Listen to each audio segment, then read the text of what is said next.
ওঙ্কার বাংলার সঙ্গে রয়েছে আমি শিল্পা। এই মুহূর্তের খবর হলো এসআইআর বিতর্কের আবহে ভুতুড়ে ভোটারের হদিশ মিলল ব্যারাকপুরে।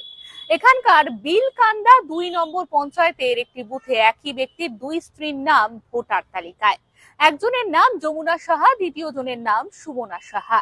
যমুনা সাহার খোঁজ মিললেও সুমনা সাহার কোনো অস্তিত্বই নেই বলে অভিযোগ খতিয়ে দেখার আশ্বাস জেলা প্রশাসনের।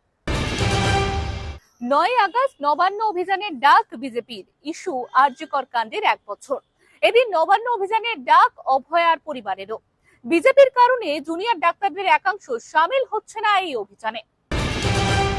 ওবিসি জোটের কারণে প্রকাশিত হলো না রাজ্যে জয়েন্ট এন্ট্রান্সের ফল। জয়েন্টের ফল প্রকাশ না হওয়ায় ক্রমশ পিছিয়ে যাচ্ছে মেডিকেল ও ইঞ্জিনিয়ারিং এর ভর্তি প্রক্রিয়া। চরম অনিশ্চয়তায় পড়েছেন ছাত্রছাত্রীরা। এরকমই আরো অন্যান্য খবরের আপডেটের জন্য অবশ্যই চোখ রাখুন ওঙ্কার বাংলার ডিজিটালে।